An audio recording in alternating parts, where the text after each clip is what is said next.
We are witnessing the beginning of the end of the current global financial system. A system that has been built around one thing for the last 80 years, the US dollar, the greenback. It is a fiat currency backed not by gold, not by commodities, but by confidence. Confidence in American political stability, confidence in our economic leadership, and confidence in our ability to manage debt responsibly. But here's what no one wants to say out loud. That confidence is cracking. It's not collapsing overnight, not in some dramatic Hollywood-style crisis, but slowly, insidiously, quietly, in ways that are becoming impossible to ignore. Inflation isn't cooling. In fact, it's becoming entrenched in our society. We've been running massive deficits for years. This is the same thing that most developed countries are doing. Massive deficits means that governments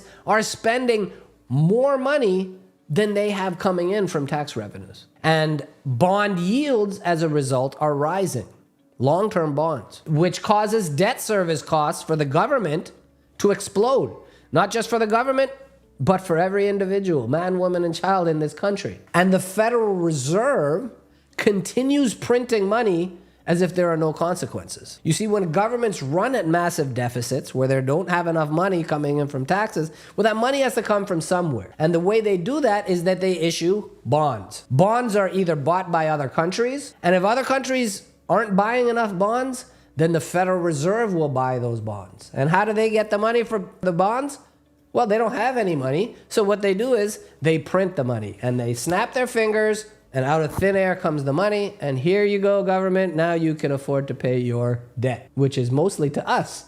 It's crazy, but we're not talking about that today. The foundation of the dollar-based financial system is becoming unstable. Now, I'm not a fearmonger. I'm not here to sell fear. I'm here to explain clearly, in ways that we can understand, what's actually happening and why it's happening, and what dentists and small business owners must do to protect themselves as this system transitions into whatever comes next.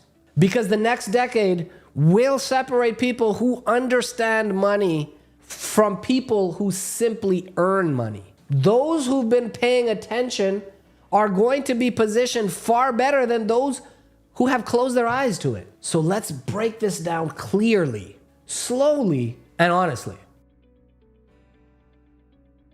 Inflation today isn't temporary. It's not a supply chain glitch from the pandemic of 2020, 2021. It's not a post-COVID ripple that will slowly iron itself out. This time it's different. It's structural. It's based in the fabric of the US financial system is built upon. Now let's start with tariffs. Most beautiful word in the English language, to quote our president. Every tariff is an immediate tax on the American consumer. You raise tariffs on steel, electronics, machinery, pharmaceuticals, etc., prices go up. Full stop. No mystery. Next, let's talk about wages. Wage growth, as long as wage growth keeps up with the rate of inflation, right? So people, even though the price of everything's going up, but people are making more money, and that growth is at least on par with inflation, then it's still sustainable. Inflation is still sustainable. But when wage growth is not keeping up with the cost of living, then it's not even close. And if that is occurring, where the prices of things, products and services are going up faster than people's ability to earn money, then that means everyone's getting poorer. Americans are losing purchasing power every single month, even if their salary goes up. Because groceries, housing, insurance, childcare, all of these things are rising faster than those paychecks are growing. This is how inflation eats a society alive, not through panic, but through slow, insidious erosion. People slowly get poorer and poorer. Their money buys less and less things. They can afford less and less things. And this hits lower income families the hardest. Inflation hits lowest income families the hardest. Parents working multiple jobs just to survive. People on fixed income. Households are barely hanging on.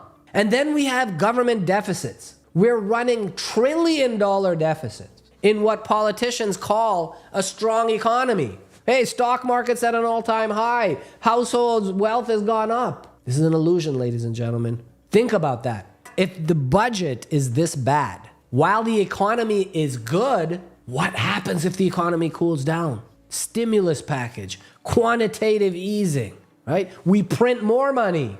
We borrow more money. We create more stimulus checks to reignite growth. And that all means that inflation isn't going away. It's being baked directly into the system. But the biggest inflation driver of all isn't tariffs or wages or deficits. It's entitlements. 10,000 baby boomers turn 65 every single day in this country. Not monthly, daily. And baby boomers, they're living longer. They're older people, right? They require more health care. They are drawing on Medicare and Social Security at a ballooning pace that no tax base can sustain. Because at the same time, while there's a big demand for Medicare and Social Security, our working population is shrinking. America's population is declining. Fewer workers means fewer taxpayers. More retirees means more cost. It's a mathematical imbalance. Everybody here watching this is smart enough to understand that. If we have a demanding need for more retirement money and more money for healthcare because people are getting older, but we have less people to extract that money from in the form of taxes, well, this is a mathematical imbalance. And it's a mathematical imbalance that no politician will dare to touch, because telling voters the truth is political suicide. Hey, we are going to have to cut back on Medicare. We're going to have to cut back on Social Security. If any politician, whether Republican or Democrat, says that, there's not winning an election. So they do what every government in history does when promises exceed the tax base. Hey, no problem. We're going to go to our buddies at the Federal Reserve and we are going to print the difference. It'll solve the problem today. We got the money in our hand today. We can give stimulus checks to people and people are going to be happy and they're going to vote for us. But underpinning all of that, the inflation machine the inflation monster continues to gather strength and size. Now, for decades, U.S. treasuries or bonds were considered untouchable, the safest asset on earth with a guaranteed return. Many countries love U.S. treasuries, and they used to buy U.S. debt in droves. So anytime U.S. would issue bonds, there was a big market demand for it, both from our own investors within America and for foreign investors in other countries. But this is based on confidence. And if you combine the fact that America has exploding deficits where we continue to print money with no end in sight, where we have rising interest costs, where we have persistent inflation, where we have a very divisive political dysfunction, we have a rapidly aging population. And suddenly, if you really look at it, America starts to look like a ticking time bomb. Other countries are seeing this. Foreign nations are reducing their treasury purchases. Countries like China and France continue to pull money out of U.S. treasuries. And what that does is it causes interest rates to go up. So when people start pulling money out of bonds, this causes bond prices, the value of bonds, to go down, and the yield from bonds is inversely correlated. So as the bond values go down, bond yields go up. Debt service follows long-term treasury bonds. So now what we're seeing is our debt service is also increasing, right? The cost of borrowing all this money that the American government continues to borrow at a rampant rate is also coupled with high interest rates. And they've exploded so dramatically that the interest payment alone per year in our country is bigger than the defense budget. That means all the wars in the world that America is involved with, Ukraine, Israel, and Africa, and Asia, and all these different places. You add up all of that money, our interest payment is bigger than the defense budget. Think about that. We are paying interest with more debt. Hey, we can't afford to make the interest payment? Hey, let's go borrow some more money to make this debt payment. Now, when the government has a loan payment due and no more cash, hey, no problem. It's not like us. We run out of cash. We can't make our payment. We're screwed. The government is never screwed because they can always borrow more from the Federal Reserve, but at interest. And to pay the interest on the previous loan. It's absolute lunacy. This is a doomsday device in full swing, and it will eventually collapse like a house of cards. And here's the worst part. The money we borrow, right? The government borrows more money. It isn't to build roads and bridges and museums or schools. It's not going to making a better life for our citizen. Instead, it goes straight into the black hole of debt service. This is modern day economic slavery, and it is not sustainable, and it won't be sustained. No fiat currency in human history has ever lasted the test of time. To say the US dollar is going to be one of them is just foolhardy. Again, politically, nobody wants to cut spending. Nobody wants to raise taxes. Nobody wants to take the pain up front. So the question is, what's left? Here's the truth. The US government cannot raise taxes enough to cover its obligation. And it cannot cut spending enough without social and political chaos. So the only remaining option is the quiet option, the politically painless option. Inflate the debt away. Printing money doesn't require a vote. It doesn't require agreement.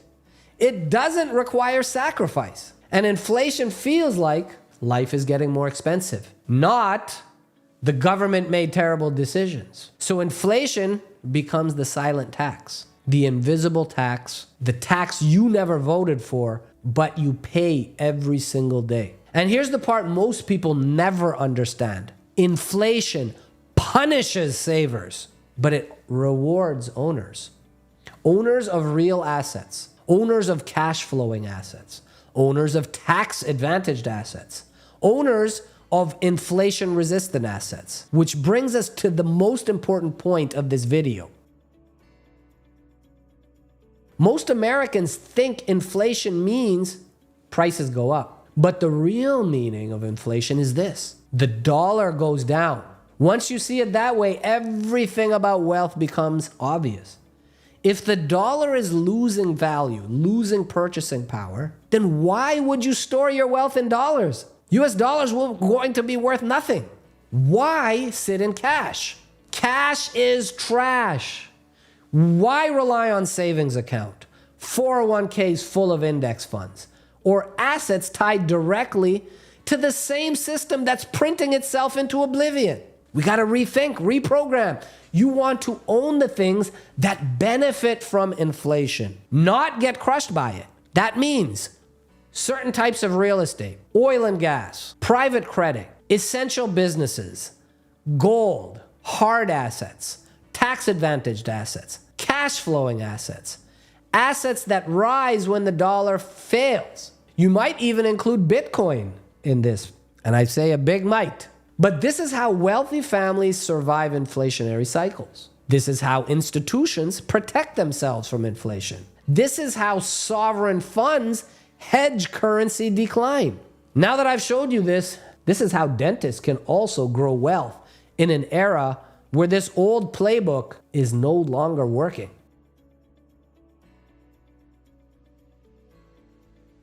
And right now you might be thinking, okay, Dr. Johnny, I get it. There's inflation, the dollar's weakening, the debt is exploding, politicians won't fix it, but so what? What does this actually mean for me? What can I do about it? I'm just a guy, I'm a small business owner in this game. Well, guess what? You're right about one thing.